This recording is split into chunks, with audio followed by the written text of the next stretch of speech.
Dámy a pánové, já vás srdečně vítám v nejvyšším purkrabství na Pražském hradě při další přednášce z našeho cyklu Věda na hradě, kterou pro vás připravila Správa Pražského hradu ve spolupráci s Ústavem organické chemie a biochemie Akademie věd a Karlovou univerzitou. A tento cyklus podpořila nadace IUCB Tech a tuto speciální přednášku také nadace CERGE EI. A dneska máme speciálního hosta, který přijel k nám až ze zámoří a je to profesor ekonomie ze Stanfordu a nositel Nobelovy ceny za ekonomii Alvin Roth. Very well welcome, Mr. Roth.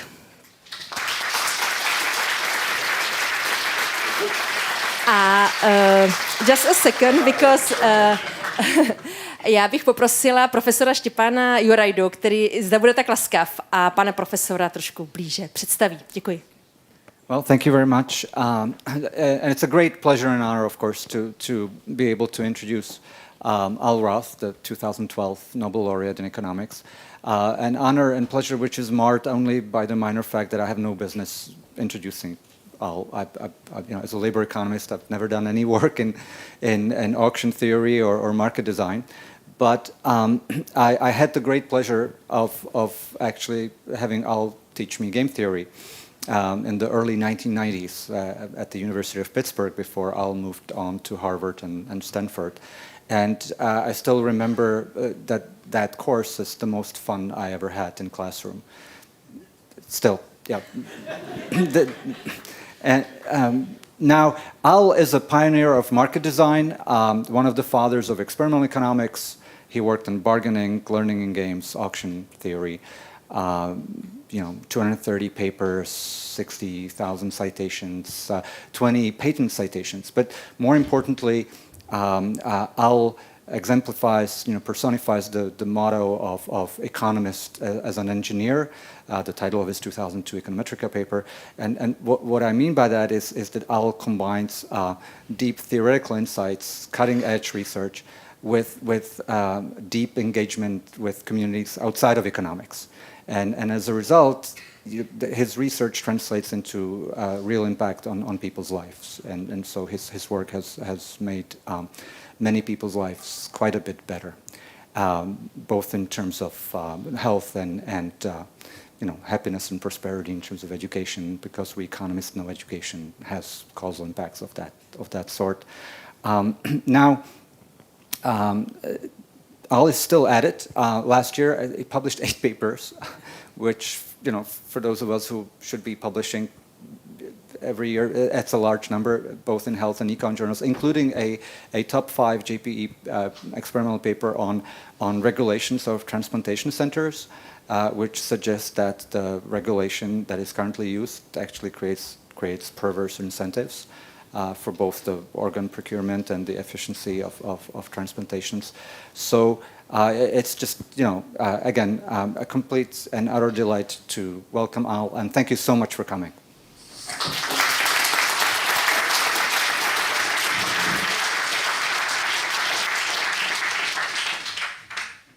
Well, thank you. And it's a delight to be here. Can we make the microphone a little lower? I'm hearing it very loudly. Thank you. Can everyone hear me? Yeah, wonderful. So it's a pleasure to be here, not least because Surge AI is something that when we were at the University of Pittsburgh was just being formed. And so this is my first visit to it, and it's nice to see what a thriving scientific institution it is and has become. So I'm going to talk to you today about market design and more particularly about matching markets and about economists as engineers. And one of the things you can say about markets is many people don't think about markets the way economists think about them. So about 10 years ago, I wrote a book on market design called Who Gets What and Why. And books can be translated into languages. And we don't think that's unusual, right? I mean, I have it on good authority that this is a Czech translation. But there are lots of different languages. Lots of different languages. And it turns out that markets and languages have a lot in common. Not just that there are different languages, there are also many different kinds of markets. And what markets and marketplaces additionally have in common with languages is that they're human artifacts. We don't often think of them that way, but of course language is something we make so that we can communicate and coordinate with each other, and the same can be said about markets and marketplaces. Those are tools that we make to serve particular purposes. And of course languages evolve. There are lots of new words in Czech that didn't used to be, like computer and internet and artificial intelligence, and those are new words in English also, so we adapt languages as we need to. And similarly, we need to adapt markets as we need to. We don't just receive them. Now, I'm speaking to you in English. Of course, I can't, on the fly, make up new variants of English, because then you wouldn't understand me. And similarly, when we start to think about markets as tools that have to be adapted to the times, there are some constraints. We can't change them however we want. And so that's the topic of my talk today. In particular, I want to talk to you about matching markets, which are not the markets you most often think of when you think of a market, because matching markets are markets where who you deal with is important, okay? And therefore, and I'll tell you about this, prices don't do all the work, okay? And I'm going to tell you about two markets that are unusual and that have some relevance for Czechia, where we don't even let prices do any of the work. Okay, so before I talk about that, let me remind you what I think most people think of when they think of a market, which is a commodity market.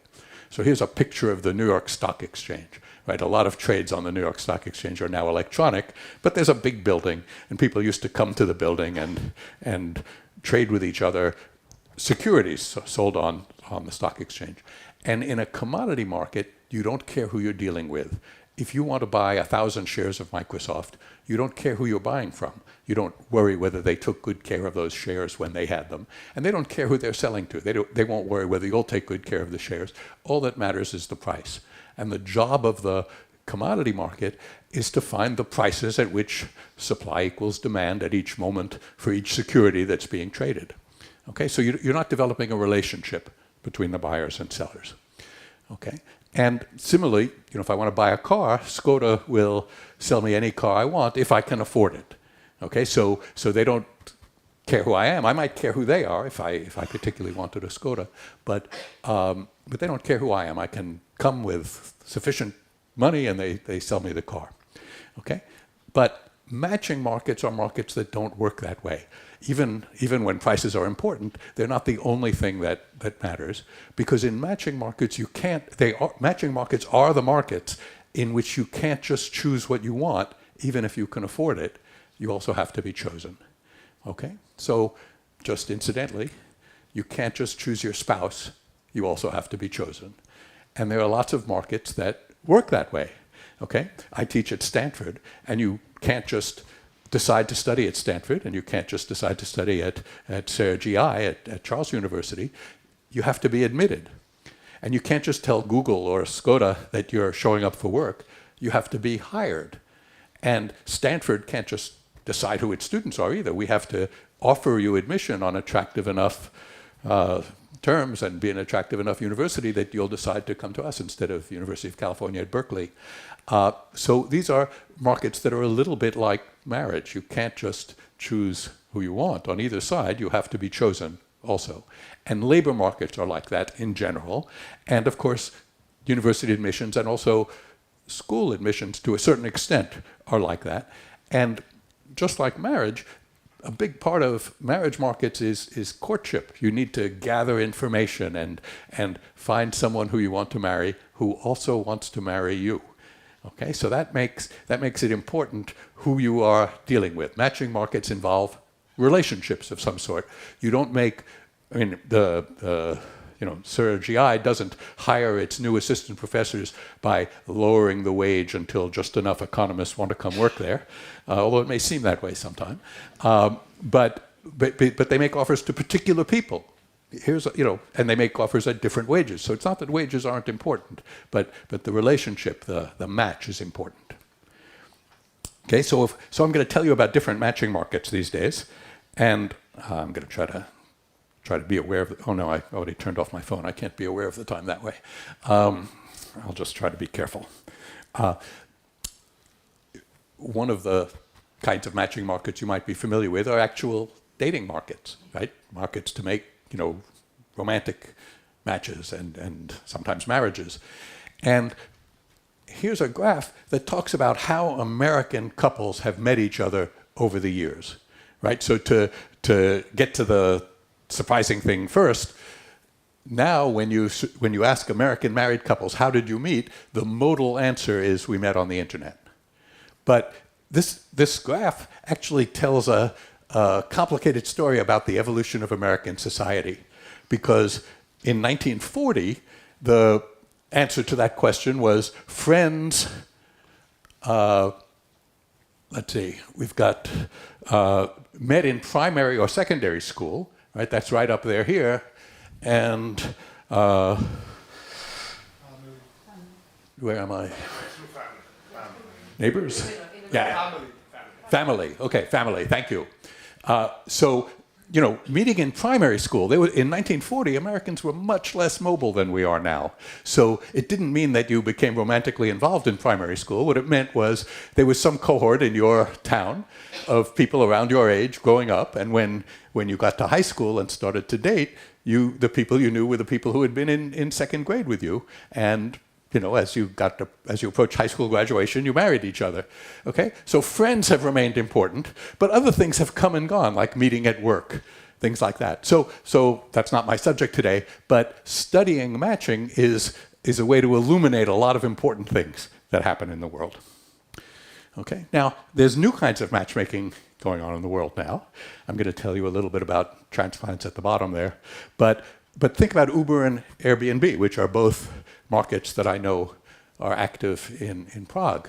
They are very different kind of matching markets, and one of the differences is how much information they need. So Uber already has a pretty good idea of what you want. You want a driver who can come quickly. So they want to match each traveler to a driver who's close. And Uber knows where you are because you have a smartphone with GPS on it. So it's a market that depends on very recent technology, but the preferences are pretty simple. And you put in your preferences by saying where you want to go. Okay? Airbnb has a much more complicated problem. You want an apartment to stay in Prague for a month, say, but it's hard to tell them what you want because you care about the location, but you also care about whether the living room looks nice and whether there's a view from the window and lots of things. So what they have to do, they can't just automatically match you to an apartment. They have to show you apartments so you can start expressing your preferences. Right? So these are different kinds of technology. And incidentally, they depend on different kinds of technology. Not only do they have different matching technology, Airbnb started as an internet market that you could access on your computer.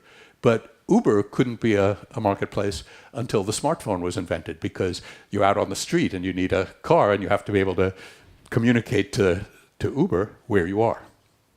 Okay, so let's think what marketplaces do. What are some of the common things that all these different marketplaces have to accomplish to make their market work well? And there are three things I'll sort of talk about a little bit. One is thickness. The marketplace has to attract enough people to the market so that there are enough Ubers around when you need a ride and there are enough Airbnb apartments when you want to find a place to stay. But then once it creates a thick marketplace, it has to deal with congestion. All of a sudden there are lots of potential matches that could be made, and you can't necessarily express a preference for each one of them. So they have to do something quick so that you can quickly sort through all the opportunities, or they can sort through the opportunities for you. And then, of course, markets have to be trustworthy and safe. Okay, so let's think about how Airbnb deals with these things.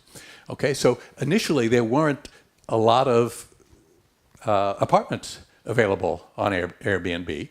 They started as a website in San Francisco, and one of the things they did early on is they bought some of their competitors. So an early acquisition was Crashpatter in London. So I think that was maybe their first acquisition. So all of a sudden they had apartments in San Francisco and in London, and that made a bigger market. And they've been increasing since then quite a bit.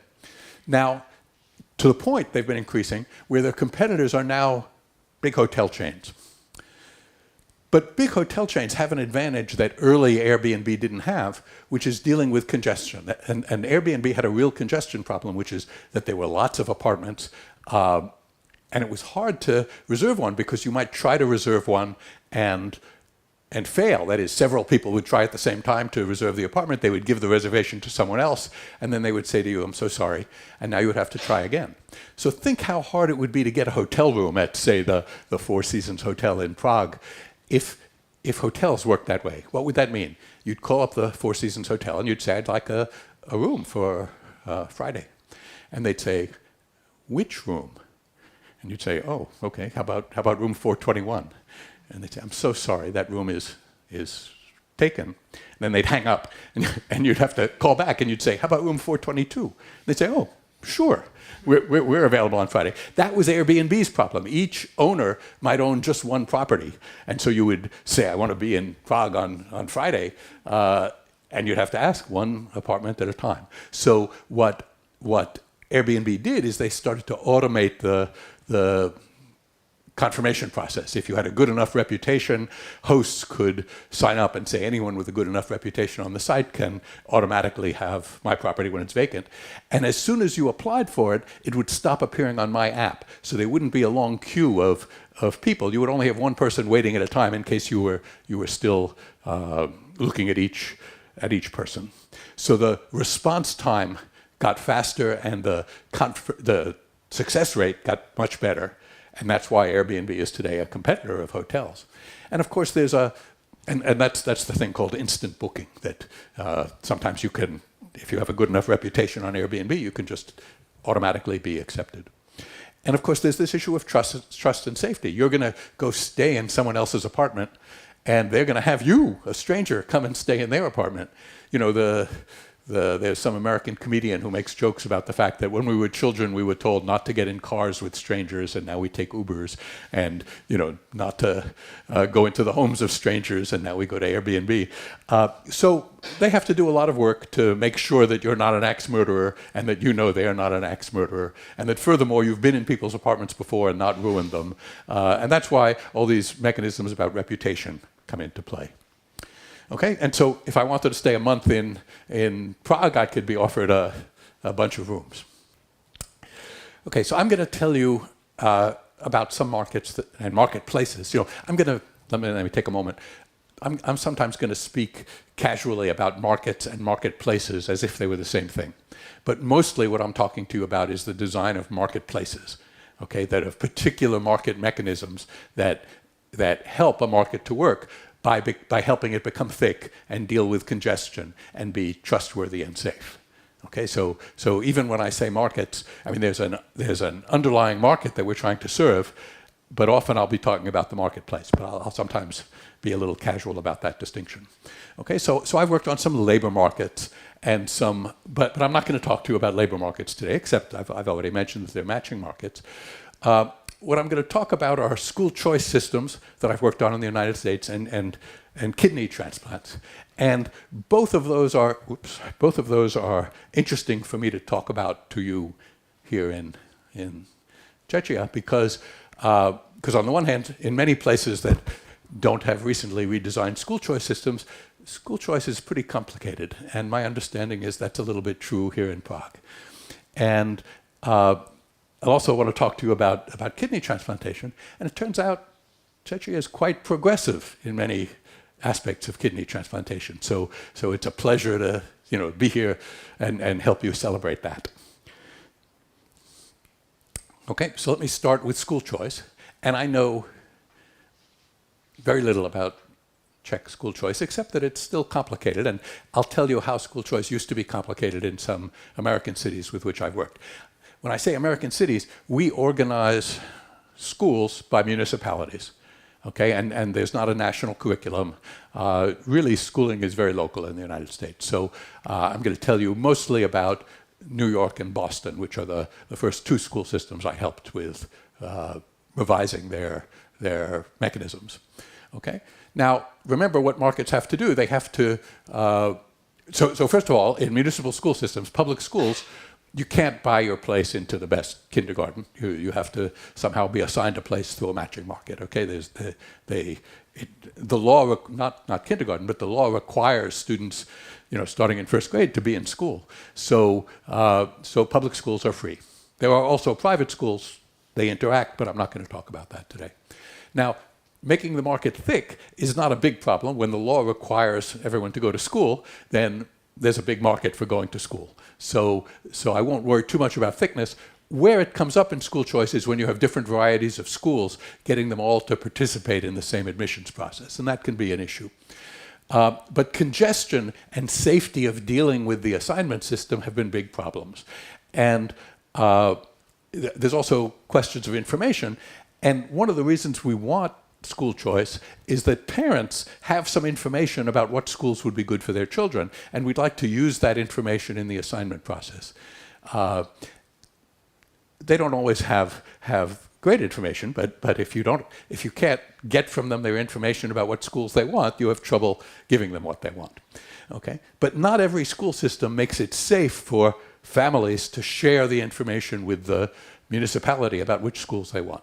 And I'll get ahead of myself now and say briefly, there are a lot of choice systems that make it very important which school you say is your first choice. Because if you don't get the school you say is your first choice, bad things can happen to you and you can fall through the system and get a school that you don't like at all. So many of the systems that we've replaced with the systems I'm going to tell you about have the property that when they say to you, tell us which schools you would like, you can't really tell them which schools you would like. You have to instead think hard about which is the best school I can get for my child if I claim it's my first choice. And that's a different kind of problem. Okay? So I'm going to tell you in particular about New York City and Boston, and they're different they're different from each other. One of the ways they're different is school principals were very active participants in deciding who went to their school in New York City, but not at all in Boston. In Boston, there was already a centralized system where Boston Public Schools, the city bureaucracy, ran the assignment system, and principals just ran their schools once they were assigned students. Okay, and there are some other cities that we've worked with that are somewhere in between those things. So New York City is our biggest municipal school system. Over 1 million students go. And that means each year over 90,000 students enter high school. So in New York City, that's in 9th grade. So there are lots of 8th graders who have been coming up through the school system who need to be assigned a choice of a high school. And there's about 10% of new residents. So there are some people who didn't come up through the system who still need to go to high school. If you're 14 years old and you live in New York, you have to go to school. And the old system was they invited each family to submit a list of up to 5 choices. Then they photocopied those lists and distributed them to the schools that were on the list. So if you would list 5 schools, 1, 2, 3, 4, 5, that form would be your application to the schools, to those 5 schools. They would let the school know that you were applying with this preference list.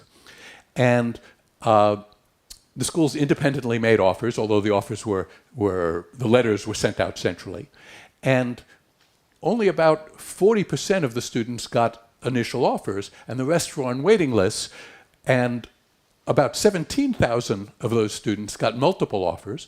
And one of the ways the waiting list works was if your high school student got 3 offers of high schools of admission to the 3 of the 5 places your family had listed, then you got a letter that said, congratulations, you've been admitted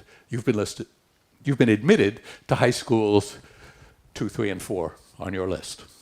Okay? And then that came in a letter, and then you had to decide where to go. And you'd already formed a preference list, and when we looked carefully at this old system, we found that if you got admitted to high schools number 2, 3, and 4, you mostly went to high school number 2 rather than high school 3 or 4. So the preference list had a lot of information in them, but it took time to decide, to think about it, to talk to your neighbors, to boast that your kid had gotten admitted to 3 high schools. And what that meant was they only had time to do 3 rounds of this. After you chose one, the high schools that you hadn't chosen now had some new positions to offer. They could send out another letter. And then later they could do that a 3rd time. And then after that, there were about 30,000 students left in August, the school starts in September, who hadn't been assigned to schools, and they had to be assigned to schools that they hadn't expressed any preferences for. So that was the situation in New York, and that was the problem. They had congestion. They weren't good at making enough offers quickly enough so that they didn't have those 30,000 students who had to be administratively assigned to schools they hadn't given any information about in their preference list. Okay? Now, there are a couple of issues with this system. There's quite a few, but I highlighted some already that I want to bring to your attention. The first is that the schools show your rank order, right? So if I'm the principal of the high school that you ranked third, I look at your application and I say, oh, look, I'm the third choice of this young man or young woman. And if I'm a popular high school that gets a lot of applications, I might say, we want students who really want to come here. I'm only going to look at your application if you listed us as your first choice, because I get enough of those to fill my high school. So of course, if enough schools do that, then you don't really have 5 choices, because you can't put any of those schools anywhere except your first choice and still get it, right? So it's important what you say for your first choice. And so it wasn't safe for families to list their true preferences, and everyone sort of understood this. In other words, the New York City Public High School handbook said, think about whether you can get in as you rank these schools. Okay? And it also, remember, there are 30,000 students who were going to be assigned sort of arbitrarily. So principals, knowing this, would withhold places from the school system. They would create construction problems that they said allowed them to admit fewer students than they had last year. And then they would resolve those construction problems in September, because they knew what they didn't want is to get randomly assigned those 30,000 students. What they preferred is to be able to choose which students came to them. Okay, so there was strategic behavior on both sides. Now, before I tell you about New York, let me tell you about Boston, which had a different problem but turned out to have the same solution as New York. Okay, so Boston already, when we met them, my colleagues and I, they already had a centralized system. And the way their centralized system worked is Boston Public Schools, the bureaucracy, assigned to each child a priority at each school. And the priority, for instance, for a child was very high if the child had an older sibling already going to the school. Okay, and it was high but not that high if there was no older sibling, but the child was within walking distance of the school. And after that, they gave every child a random number that was a tiebreaker. So when they started to run out of capacity for their schools, they decided who were the last students who could get in using the random lottery number. Okay? And they had a system for assigning students that was clearly meant to be beneficial to families, because the system was, they're going to look at the applications, they're going to look at all the first choice applications, and they're going to we're going to put as many people in the school as they can, because their objective is to give as many people as possible their first choice. And when they can't give any more people their first choice to a particular school, they use the random lottery to decide who actually gets in, and then they reject the rest. And people who are rejected in the first round, who didn't get their first choice, they then try to give as many of them as possible their second choice among schools that are still available. And then as many as possible their third choice amongst schools that are still available. So this is clearly, they're trying to be nice to students. They want as many people as possible to get their first choice. So what could be wrong with a system like this? Well, I already told you, if you don't get your first choice, if you don't get the school you say is your first choice, you may find that the school that is your second choice, that you say is your second choice, already filled all its positions with schools who said it was their first choice. So if you don't get your first choice, there's a good chance you won't get your second choice if it's also a popular school. And then maybe you won't get your third choice, and you'll drop way down until you are being assigned to a school that has empty spaces after everyone has been assigned schools they want, and those are not the best schools. Okay, so that was the problem in Boston. So they had different problems in New York and in Boston. In New York, there was a congestion problem, although they also had this problem of you had to be careful for many schools that you could only get in if you said they were your first choice. But they didn't have a congestion problem in Boston. They just had this safety problem. And indeed, in Boston, they believed their system was working very well, because a very high percentage of the students were assigned to schools that they had said were their first choice. So they thought, what could be wrong with this? We're giving everyone their first choice, not realizing that people were adjusting what they said was their first choice based on what they thought they could get. Okay, so I'm going to do a little magical mathematics just for a short time in the talk here, and I'm going to tell you about the kind of algorithm that now are used both in New York and Boston, and it's called the deferred acceptance algorithm. I'll explain why. And it comes from a 1962 paper by David Gale and Lloyd Shapleym, and at the time the Nobel Prize for this kind of stuff was oriented. David Gale was no longer living, but I shared the 2012 prize with Lloyd Shapleym, who was cited for this work that I'm going to tell you about. And there's and it's going to be easy to understand, I hope. Okay? So I'm going to describe to you a computer algorithm, but I'm going to describe it in words that make it sound like the students are doing things, the students and the schools. But the way you should understand it as a computer algorithm is what the students and schools are actually doing is they're submitting preference lists. The students submit preference lists over schools, and each school principal submits a preference list over students. And then the algorithm is going to use those preference lists to run through the matching process as if the students and schools were doing things, and that's the way I've described it. Okay, so the first step is students, and in New York, where the principals are active, they privately submit preferences. So no longer are we going to Xerox the sheet of your preferences and let the schools know whether or not they were your first choice. So right away, we're getting rid of the strategy of schools that says, I'll only admit people who list me as their first choice. They're not going to see that anymore. Okay? And then, like in the immediate acceptance algorithm, we're going to have each student apply to his or her first choice. But unlike in the immediate acceptance algorithm, we're not going to admit any students until we get to the end of the algorithm, until we see no more applications. Instead of admitting the students who choose a school as their first choice, we're going to have the school hold their applications up to the school's capacity and reject the ones they can't. So that's the same as before. There's a preference list of that the school has for the students. If the school has a kindergarten of class size 20 and only that class, then if they get more than 20 first choice applications, they don't reject those yet. They defer acceptance until the end of the algorithm, but they reject number 21, 22, and all the subsequent lower preference students. And every student who is rejected now applies to its next choice, so second choice, and the school looks at the students whose applications it's holding and the new applications that have come in. It organizes them according to its preferences. It doesn't care when you applied. So if you are high on their preference list, you go right to the top of their list, even though you didn't apply to them first. And they now, if they still only have 20 places, they reject the people beyond number 20 on their preference list. And that keeps going until there are no more rejections and no more applications. Okay? And only at that point do the schools, they've deferred their acceptance, they defer it until there are no more applications, and then they accept the applications that they're holding at the end. So they may have held your application at the beginning until enough students who were higher on their preference list applied, and then you got bumped off the list they were holding and had to apply to your next choice school, and that can happen at any point in the algorithm. Okay, so there's two interesting mathematical properties about this algorithm. And the first is that let me define an application, a matching of schools to students to be stable if there aren't a student and a school who are not matched to each other who would prefer to be, both prefer to be.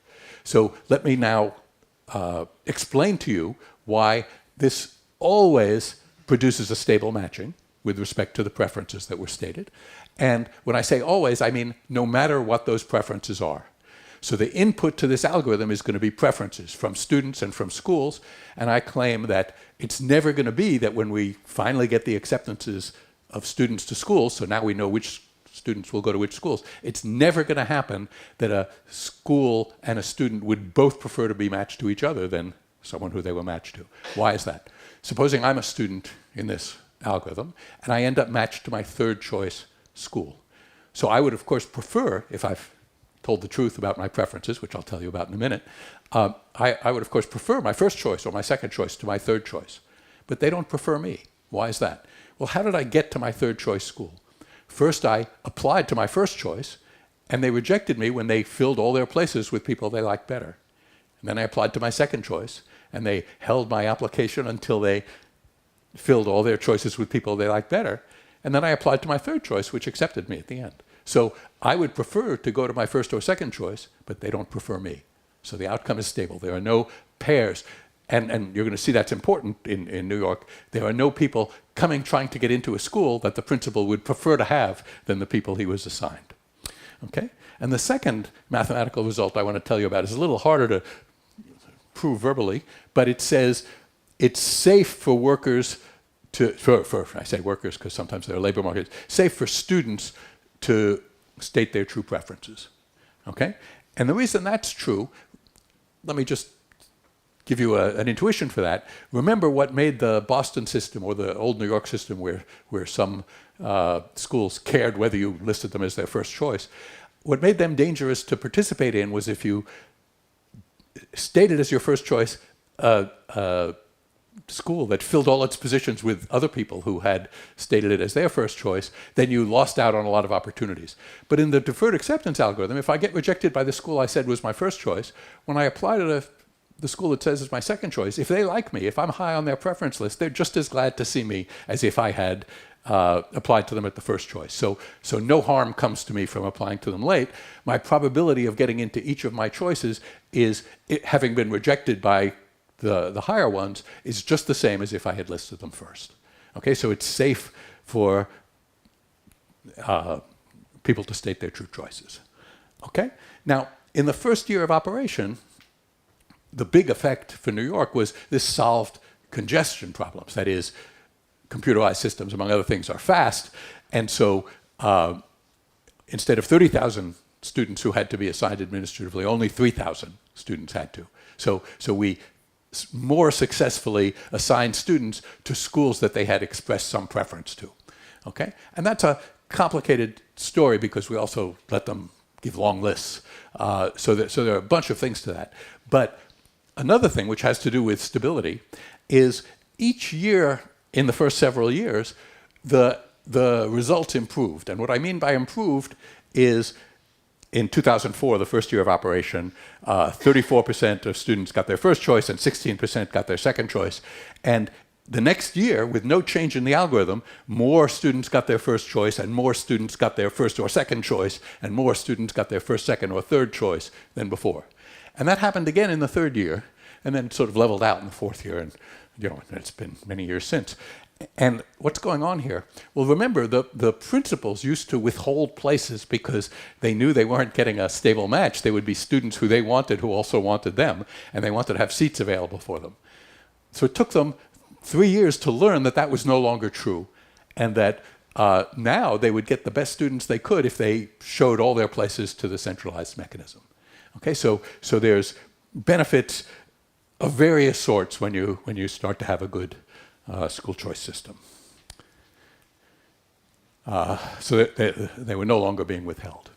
Okay, so I'm going to switch now from schools to a very different matching problem, different mathematically and different in terms of who the participants are. But let me just say that one reason I chose to talk about school choice here is I understand that school choice is still a little complicated in Prague, but that there are changes underway and proposals to think about it, and if there's time for questions and answers, I can, I'm happy to talk on that subject. And the reason I'm talking about kidney transplantation here is that this is a place where, as near as I can tell, Czechia does a very good job. So I want to help you celebrate that. Okay, so here's a picture of kidneys transplanted per million population, and there's a lot of information in this graph, but the blue lines are how many kidneys per million population are transplanted that the kidney comes from a dead person, from a deceased donor.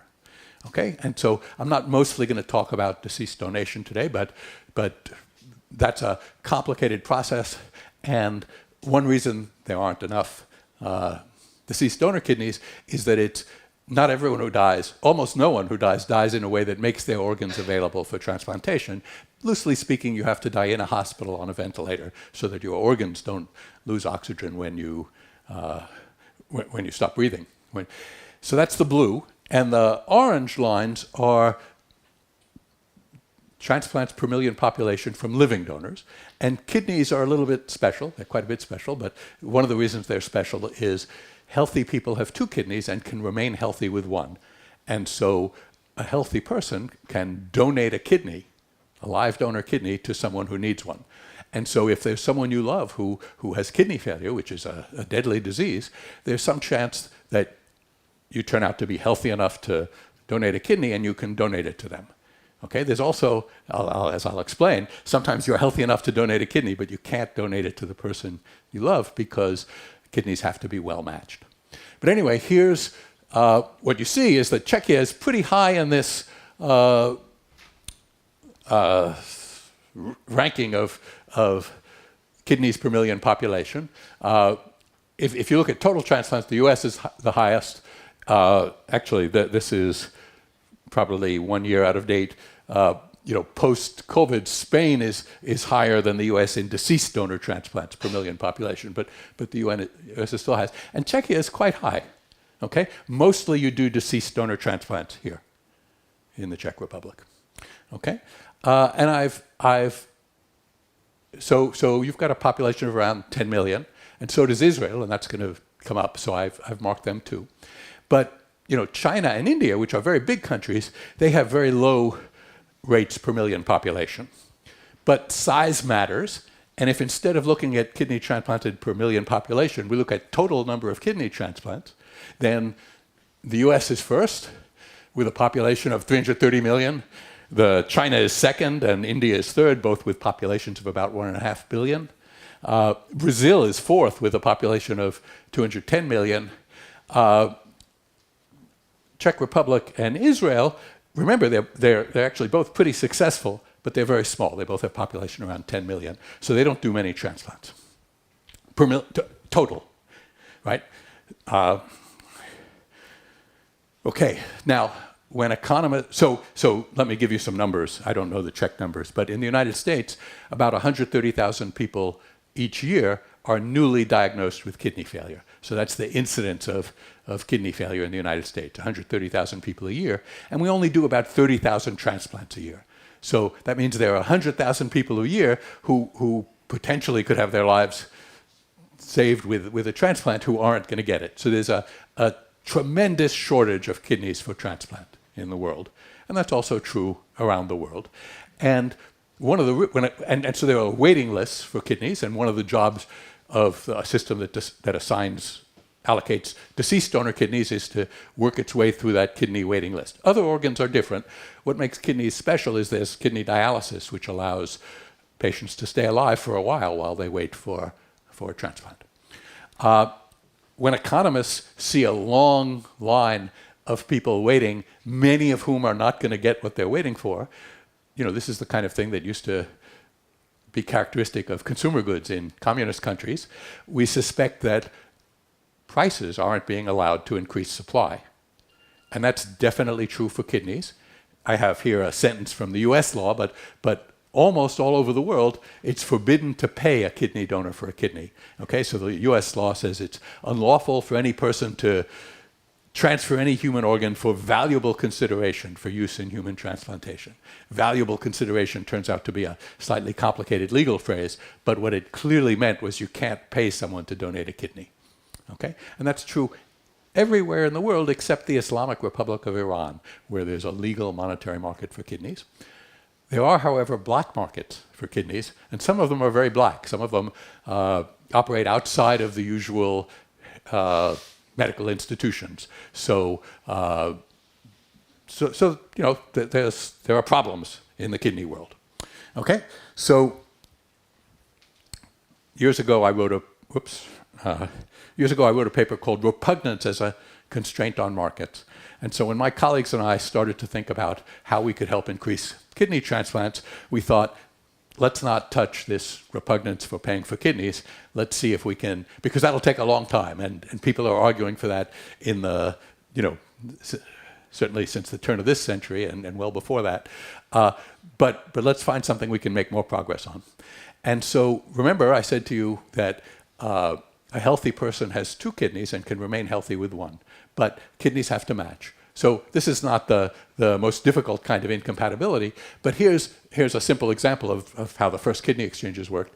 Here's donor 1 who loves recipient 1 and would like to give her a kidney, but they have different blood types that aren't compatible. And similarly, donor 2 would like to give a kidney to recipient 2, but he needs a blood type A kidney, and donor 2 is blood type B. So what we used to do before kidney exchanges, we would send the donors home. We'd say, so sorry, you can't give to the person you love. Go home. And the patient would remain on the waiting list for a deceased donor kidney. And in the US, thousands of people die each year on the waiting list. And many of them are never put on the waiting list because we need 130,000 a year roughly, and we only have 30,000. So the waiting list is not a great place to be, although it's a great place to be if you get a deceased donor kidney. But notice that we need a B-type kidney, and we have one in the picture. And we need an A-type kidney, and we have one in the picture. So in a kidney exchange, each patient gets a compatible kidney from another patient's donor. Okay, from another patient's intended donor. And that increases the number of living donor transplants. Living donor transplants have some longer-term survival properties than deceased donor transplants, so it's a win-win situation. Now, making the market thick and dealing with congestion are a problem, and congestions have to do with when we started to do kidney exchange in the United States, almost all of the exchanges, like the one I just showed you, were simultaneous. That is, we do the surgery simultaneously. So what does that mean? So here's a picture of half of a kidney exchange going on. I'm the man in the yellow gown keeping my hands out of the way. And here's a kidney. And Steve Woodall is preparing it to be transplanted into this guy. And we're all in Cincinnati, Ohio. And at the same time, Mike Reese, who's one of the heroes of the story that I'm going to tell you, is in Toledo, Ohio, working with the other half of the exchange, right? The other patient and the donor of this patient in the nearby town of Toledo, Ohio. And before they began, but after they had successfully anesthetized the patients and donors and made the initial incisions, Steve got on his phone from the operating room and called up Mike and said, "We're ready to go. Are you ready to go?" And when he heard that he was, then they did the nephrectomy. They took the kidney out. Here's the kidney, and transplanted it. So these happen simultaneously. So there isn't a mistake. Some patient doesn't react badly to anesthesia and is not able to go through it or something like that. So both pairs get a kidney. That's great. But to do that simple two-way exchange requires 4 operating rooms for 2 nephrectomies and 2 transplants and 4 operating teams. It's logistically difficult. It's, in a certain sense, medically simple because the kidneys are compatible. You don't have to overcome the incompatibility. But it's hard to scale up to national scale. And we learned to do exchange between 3 pairs. My work started in New England, where there were 14 transplant centers in what's called Region 1. And so patients and donors could travel by car. Donors would travel. And sometimes we could have 6 people in the picture. But 6 people means 3 transplants and 3 nephrectomies, so 6 simultaneous surgical teams. It's a logistically hard thing to do. So one of the innovations we were able to help our medical colleagues make was to start chains of transplants that didn't have to be all conducted simultaneously. So let me briefly tell you about that by first explaining why we do these simple transplants simultaneously. Okay? Supposing we didn't. So this is a counterfactual. We always try to do these simultaneously. But supposing on day 1, donor 2 successfully gives a kidney to recipient 1, so he doesn't have a kidney anymore. And suppose we were doing it non-simultaneously. So on day 2, for whatever reason, donor 1 is unable or unwilling to give a kidney to recipient 2. Okay? That's a really bad outcome for pair 2 here because they've had a surgery that didn't help them and they no longer have a kidney. They can't take part in the next kidney exchange run. So that's really bad, so we try to never do that. But in the US, we have about 400 non-directed donors a year nowadays. A non-directed donor is someone who wants to give a kidney to someone but doesn't have a particular someone in mind. So in particular, he's going to give a kidney and he doesn't have to get one back. So we can start a chain where on day 1, the non-directed donor gives a kidney to recipient 1, and on day 2, donor 1 is supposed to give a kidney to recipient 2. And supposing, for whatever reason, same reason as here, donor 1 fails to do that. Well, that's really disappointing, but it's not tragic because donor 2 and recipient 2 still have a kidney. They were scheduled to get a kidney before they gave one, so they haven't been irreparably harmed. They're disappointed, but the next time, the next day they can participate in kidney exchange because they still have a kidney. So breaks in the chain are less costly when you have a donor-initiated chain, and therefore you can start to experiment with them and see where you get. And where you get, and here's Mike Reese, the guy I told you about, he organized the first non-simultaneous chain in the world, and it had 20 people in the picture. Here's the picture from the New England Journal of Medicine, and here's the picture from, we have a magazine called People magazine, which is in the Sunday newspapers. And so most of these people allowed their identities to be made. So there's 20 people in the picture. And the last one, this is the very first non-simultaneous chain, the last one has blood type AB. And it was a mistake to not do something quickly with her, because it turns out in kidney exchange, for reasons I won't get into, it's not so common to find someone who can take a blood type AB kidney in the kidney exchange world. And that's partly because blood type AB is relatively rare in the United States, but also because people with blood type AB don't have blood type incompatibilities. So the people who were in the kidney exchange had some tougher reason why they couldn't take a kidney, and that made it hard for them to take Helena McKinney's kidney.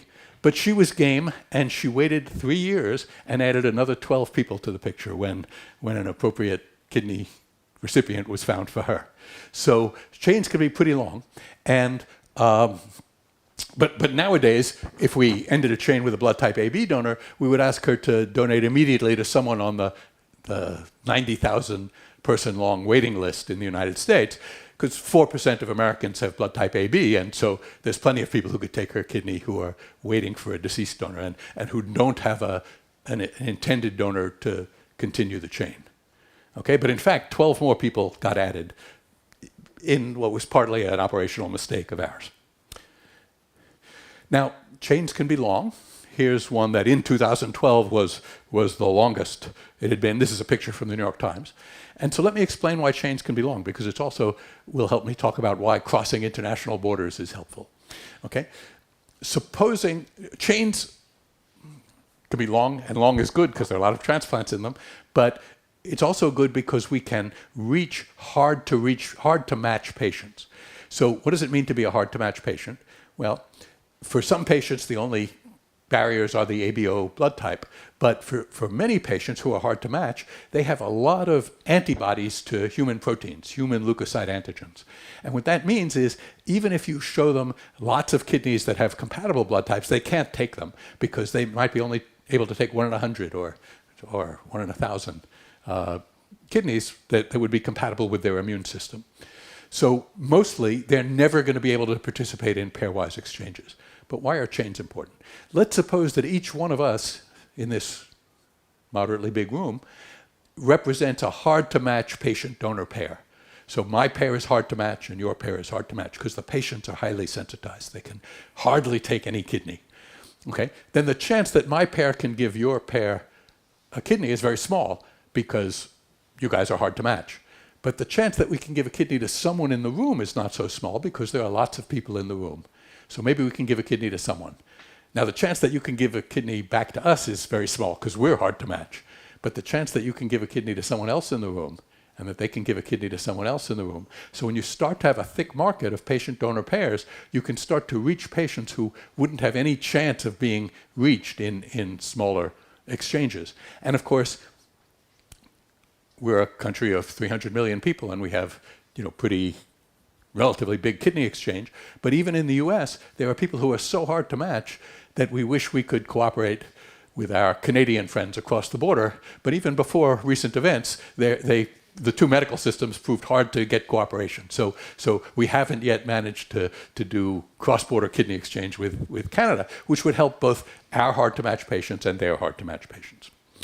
Okay? Now, one thing you can do to try to get more chains is to initiate some chains with a deceased donor kidney. I'm not going to talk more about that because I'm running a little late, but here's a paper.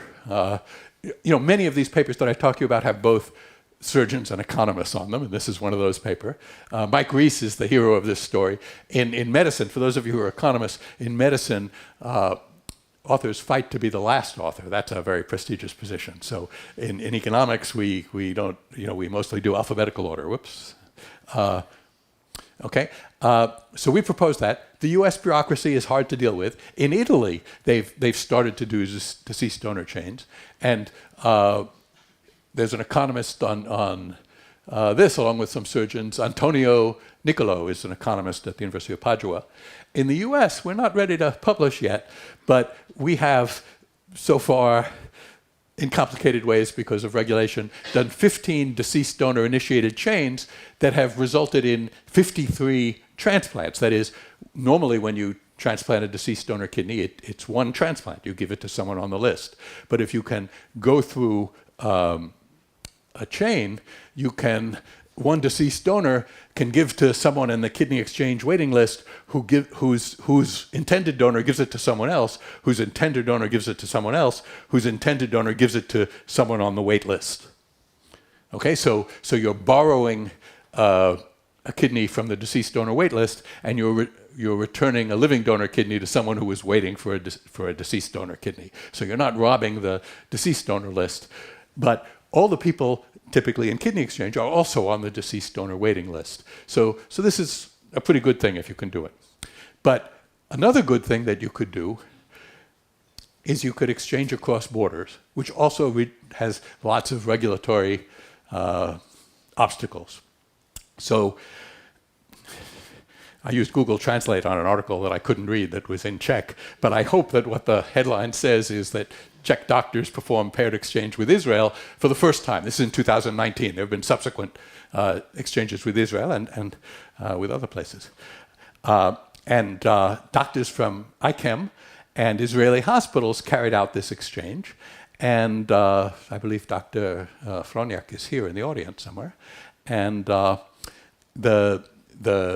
kidneys traveled to Israel, moved around in Israel, and then traveled back to the Czech Republic. And here's Dr. Froniak and Dr. Tamar Ashkenazi, who's the head of Israel transplant. I had met one of the people in this picture before, and just before the talk, I met the other one, so I'm very glad to be here. Now, in 2021, I went to the United Arab Emirates to participate in the first kidney exchange between Israel and the UAE. And so I mention that because, Israel was in that previous exchange. It has, with Czechia, it has population 10 million. Same thing with the UAE. They have a population of about 10 million. And, this is one of the benefits of peace.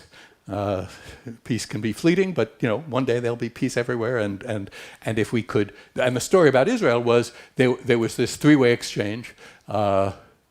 Here's Tamar Ashkenazi again, and each of the recipients was a mother. And the reason that's important, and the reason it was true in this case, is that in the course of childbirth, mothers can become sensitized to the proteins, to the human leukocyte antigens from the father, because children get half their proteins from dad and half from mom, and after the placenta breaks, the immune system of the mom can be exposed, in which case she has antibodies and can't accept a kidney from her husband or her children, and maybe not from a lot of other people also, because it can become highly sensitized. So, the pool of available pairs was too small, both in the UAE and Israel, but a three-way exchange, saved 3 people, and there have been other exchanges there too. Now, again, these things can sometimes be complicated. Here's Marisol Robles standing actually next to me in that photograph, and here she is in this picture. And part of the story is here's an American kidney exchange chain, and it was going to stop with a donation to someone on the deceased donor list because a lot of American surgeons at the time thought that a 67-year-old person was maybe too old to take a kidney for their patient. And that's probably, there were reasons American transplant centers are required by regulation to be very risk averse. So that's probably not a fully justified decision, because I remember when I was 67, I wasn't old, but anyway, this chain would have ended, but instead it goes to Marisol Robles, and her cousin continues the chain, and it continued off the screen. So there's benefits both to the American patients and to the Mexican patients who have excellent health care in Mexico, but no kidney exchange. So that was a reason to bring her across the border. And there was some controversy about this, and I'm not going to have time to tell you about it, but let me say, but in Mexico it wasn't controversial. So the Newsweek on Espanol published a cover story about it, which says, transplants of kidneys between the US and Mexico, a bridge of life. So one reason I'm hopeful that we'll eventually be able to really more thoroughly break down borders is it's a good thing for everyone involved in the exchange. It's like kidney exchange within a country. Everyone gives a kidney and gets a kidney. So it has a very equitable side to it. Now, just incidentally, when I talk about crossing borders, different countries have different problems. So in India, they don't allow non-directed donors. Many European countries don't either. But there's a transplant nephrologist there named Vivek Kute, who's been organizing complicated cyclical exchanges which take a lot of care, and he treats anonymity very differently than we do in the US. In the US, to make a picture like the one I showed you, people don't know each other until after everything has happened, and then they have to agree to meet if they want. In India, what he does with a long cycle like this is he convenes everyone in advance, all the patients and all the donors, and they all sort of agree, we're in this together and we're going to do it. And that's been working in India. He makes all sorts of emergency contingency preparation in case there's a broken link, which there can be. Sometimes a patient is no longer healthy enough to get a transplant. Sometimes a donor is no longer healthy enough to give a transplant. But he's been very successful with this. So there are lots of ways to organize exchanges. And they have very modern equipment there. So here I am sitting in India in an operation that's being done with a Da Vinci robot. And Dr. Modi, whose back is there, he's not in the sterile field. The patient is here and is attended by all sorts of people who are scrubbed in and gloved and gowned, but he's not. When I came into the OR, he got up and reached out to shake my hand, and I realized we were touching hand to hand, which never happens in an OR. But of course, he's not in the sterile field. He's playing a video game on this screen that gives him a highly magnified view of what he's doing, and it looks like a very effective way to do it. And he's pretty close, but there may come a time when he doesn't have to be close, when the internet is reliable enough that he can do the surgery with the assistance of the surgeons who are touching the patient, but he might be elsewhere. So the prospect of being able to cross borders is a real kind of prospect. It's mostly bureaucracy that gets in the way. Okay, and in particular, the World Health Organization believes that countries should be self-sufficient in transplant. They don't like crossing borders very much. They also don't like crossing borders for things like collecting blood plasma. That's another story that I could tell, but I'm going to try to end on time. But notice that if you're an economist, it seems very strange to require that countries be self-sufficient in substances of human origin, they call them. SOHO is the EU word, the European Union jargon for substances of human origin. And notice that we don't require countries to be self-sufficient in anything else. Not in food. When there's a drought, we don't say to countries, oh, you should have had a more robust agricultural sector. Next time you should grow more food. We send food. When there's COVID, we don't say to countries, you really need a domestic pharmaceutical industry. We send vaccines. Often we sell them vaccines. There's something close to transplant, which is bone marrow, blood stem cells, and we have international exchange for that. But international exchange for kidneys is still hard. But here in Chechnya, you are doing that. So let me end by saying markets, and as I began, markets are human artifacts. We make them. They're tools. We make them to serve purposes. And there are lots of different kinds of markets, and most markets aren't pure commodity markets. Okay, so there are lots of matching markets in the world. And we need to collectively decide how we want to use markets, what we want them to do for us, and how to fix them when they're broken. And that's what market design is about. Thank you.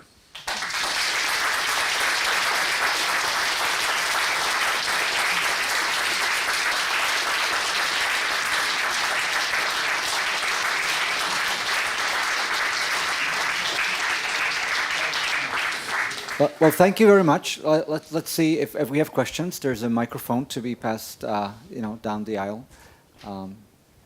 We have time for a few questions. Thank you. Thank you very much. This was terrific. I think everybody is probably eager to find out how long did it take you to develop these mechanisms? I mean, we were together, as colleagues. So I went swimming with him, so I slowed him down. But if you take that aside, give us a sense of, to develop this. Well, so, you and I have had decades to do our work, and it's taken decades. But let me tell you about the beginning of kidney exchange, because it began before I knew that it was a real thing. It began in Pittsburgh, so where we were colleagues. So in 1974, there was a new journal called the Journal of Mathematical Economics. And in the very first issue, volume 1, number 1, Lloydem Shapleym, with whom I shared the Nobel Prize, and Herb Scarf, wrote a paper talking about how you could trade houses if you couldn't use money.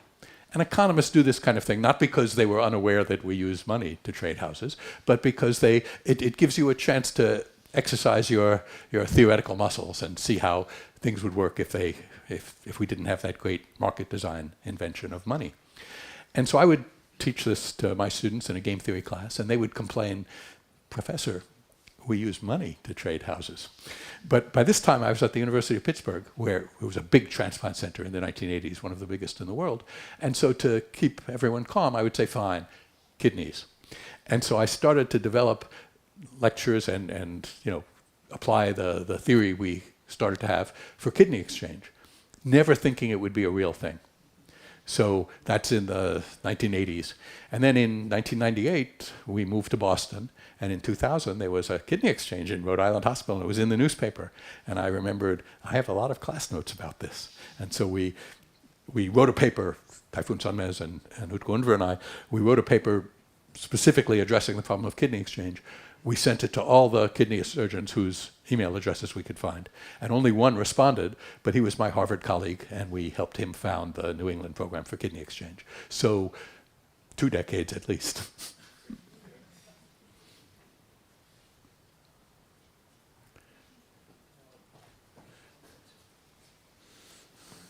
Thank you.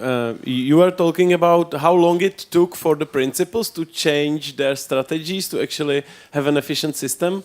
The parents of the students, were they able to shift to really list their preferences transparently right away, or No. did it took some?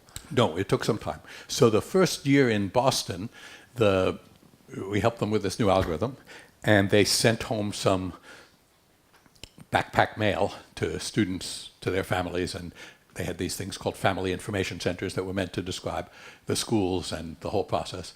And there was a page in the brochure that said there's a new system, it makes it safe to submit your preferences. If you have any questions, here's a phone number you can call. And at the other end of that phone was a very able staff member of the Boston Public Schools who understood everything. We had worked with him closely the whole time. And so he called us, very quickly and said, "I'm getting a lot of calls from that number." And what the people are saying to me is they say, "Do I understand correctly that it's safe to put my true preferences?" And he'd say, "Yes, you understood exactly right." And then the caller would say, "Because that's not what the nice ladies at the Family Information Center are saying." And they were still giving the old advice from the previous year. So one of the things we learned in this as we went from city to city is our job wasn't just to help design a new algorithm, it was also to design a communication package. And that helped somewhat, but nothing is perfect. On the other hand, in the old Boston system, you didn't have, I mean, not everyone understood. About 20% of people, when we looked at the data to convince Boston, about 20% of the people in their old system where you had to get your first choice right, about 20% of the people put a second choice, their second choice was a school that no one had ever gotten admitted to except as a first choice. So they were making a mistake with the old system. Nevertheless, columns in the Boston Globe would explain the system and how you had to be strategic about it. So after a while, the columns in the Boston Globe started to say it's a new system and you can submit your true preferences. Congratulations, great talk, and thank you for that. Two questions. First is, how long did that take you to understand the medical needs from the per donation? Because for us it was critical with our IT guys. It was like we were speaking two completely different languages and not understanding each other for very long. And B, we keep going with the software we developed every year with novelties, introducing like those who are highly sensitized can get a bioincompatible kidney and so on. So each particular patient has got its own variables to get a chance for the kidney. So is there a particular group? I know the surgical guys from US, but I don't know any of the mathematicians. So is there any group focused on that which keeps going with the software? So I think the best software in the world right now is made by my Stanford colleague Itai Ashlagi, and he gives it away for free. You can, get a password for it and talk to him, and I'm sure he would love to talk to you. It's incorporated into Mike Reese's software. He also is interested in doing international exchanges. One of the advantages of Mike Reese's software is you can anonymously see not just your patients, but patients all over the world, so you can see if you want to explore international exchange. So there's excellent software available now, but you're quite right, not everyone uses it. But in particular, the guts of this software are optimization software called integer programming, which is very flexible. You can give a lot of weight to someone who has, more than 99% sensitivity, PRA. You can, give a lot of weight to children. You can give, so it's very flexible. And it's good at finding hard to find matches. So that's what optimization software is good at. We should talk about this. Excellent. Let's maybe time for one more question. Well, let me ask. You kind of almost mentioned the plasma issue, where there could be trade across country borders, and so are there reasons to be optimistic that if we don't require self-sufficiency, that the nightmare scenarios of buying organs from poor people in poor countries would not materialize? Okay. So the EU Parliament in the last couple of years made a resolution, I don't know that they can make laws, but that starting soon, like 2027, they don't want European countries to pay for what they call substances of human origin. So that includes blood plasma. And there are only 5 countries in the EU, of which I think Czechia is one, where you can pay for plasma. And those are the only 5 countries in which there's enough domestic plasma supply. But there's not a terrible shortage of plasma, the way there is of kidneys, because countries that don't think you should pay for plasma can buy plasma from the United States. We are the Saudi Arabia of blood plasma. So you can pay plasma donors in the United States, and we export tens of billions of dollars of plasma and plasma products. And that's why there aren't shortages of plasma in Europe.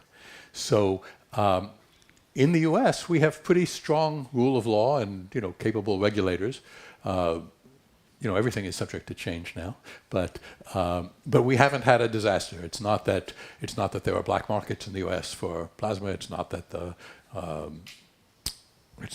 donors come to bad ends. It's a big international market. So we'll see. I was in Italy last year at the Higher Institute of Health, just as the EU was making these pronouncements. And I got to talk to someone who was introduced to me as the Italian blood czar. And I said to him, what's going to happen to the 5 countries where they pay for plasma.